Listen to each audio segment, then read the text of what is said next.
losing time, I'm fading fast. I just wanna make it last. Try to let go of the past. I close my eyes, embrace the blast. Sleepless nights and headaches stack. Restlessness to hell and back. What's my purpose? What do I grab? A slippery surface, a heart attack. And sometimes you just gotta believe. चलिए आज चलते साथ में shopping करने।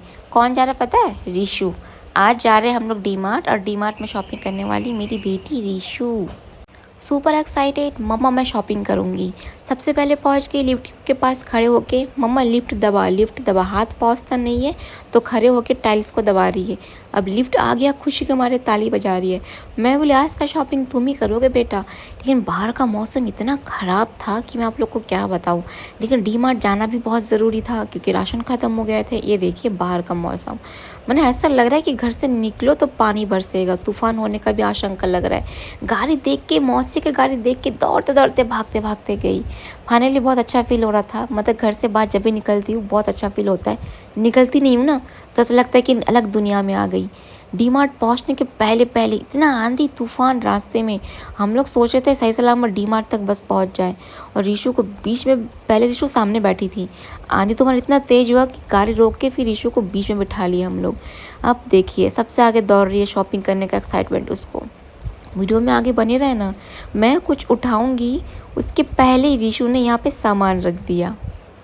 मैंने कहा ना आज शॉपिंग रीशु करेगी और यहाँ पे रीशु बहुत एक्साइटेड है सिर्फ बिस्किट उठाने में। Biscuit chocolate. ये देखिए ब्लू कलर का डाली ओरियो, ब्राउन कलर का डाली ओरियो। मैं क्या लूँगी, मैं तो भूल ही कि मुझे लेना क्या है। फिर बहन याद दिलाई पोहा लेना है। फिर यहाँ पे मैं मिक्स दाल ले रही थी, चावल आटा ले रही थी और रीशु क्या क्या उठा कर डब्बे में खजूर वजूर रख रही थी। प्राइस देखिए 500 रुपये। तो मैं फिर ली ही नहीं। मैं रीशु पे चिल्ला रही थी, मैं उसको उठाई। मैं बोली चलो ठीक है बिलिंग के समय मैं उसको अलग कर दूँगी, लेना ही नहीं है उसको फालतू का, क्योंकि मैं नहीं खाऊंगी और बहन भी नहीं खाएगी, रीशु भी नहीं खाएगी। क्योंकि मैं खजूर 2 बार ले चुकी हूँ और मेरा फ्रिज में पड़े पूरा ख़राब हो गया। रीशु खाती ही नहीं और मुझे एक्चुअली उसका टेस्ट पसंद नहीं आता है। फिर यहाँ पे मैं ले रही हूँ रिफाइन ऑयल, 2 पैकेट ले ली हूँ राइस ब्रांड का, अच्छा रहता है। फॉर्चून का नहीं दिख रहा था मुझे, नहीं तो मैं फॉर्चून का लेती। फिर यहाँ से बहन बोली थी ऊपर जाएगी जहाँ पे कपड़ा वगैरह है रीशु के लिए देखने के लिए। मैं बोली नहीं वो कभी हम लोग और आएंगे क्योंकि मौसम ऑलरेडी सच में बहुत ख़राब हो रहा था। मेरी कपड़े के ऊपर में जाएंगे ना तो बहुत लेट हो जाएगा।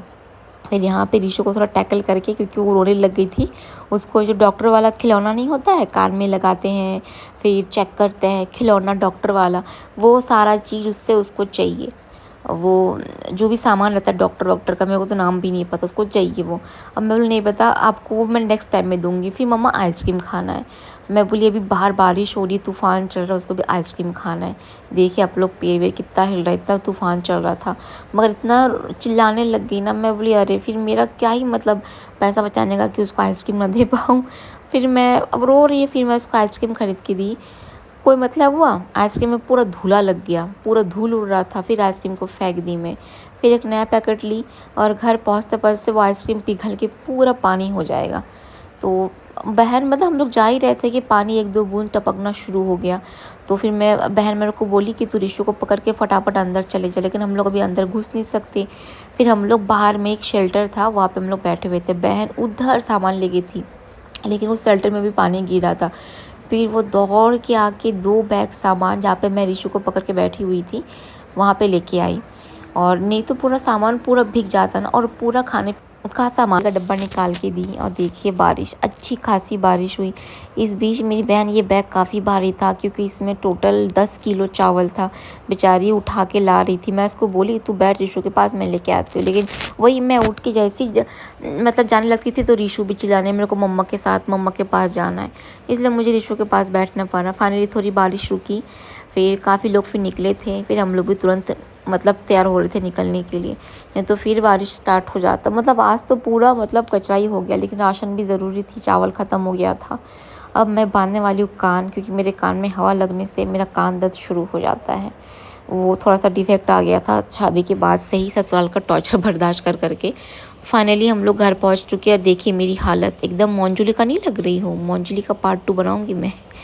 तो आप सब लोग अपना खूब अच्छा वाला ध्यान रखिए, खूब प्यार दीजिए हमें, और आप सभी को भी खूब प्यार हमारे तरफ से। अपना खूब अच्छा सा ध्यान रखिए। Bye bye. फाइनल हम लोग अभी घर पहुंच चुके हैं। वीडियो को लाइक शेयर और चैनल को सब्सक्राइब ज़रूर करिएगा।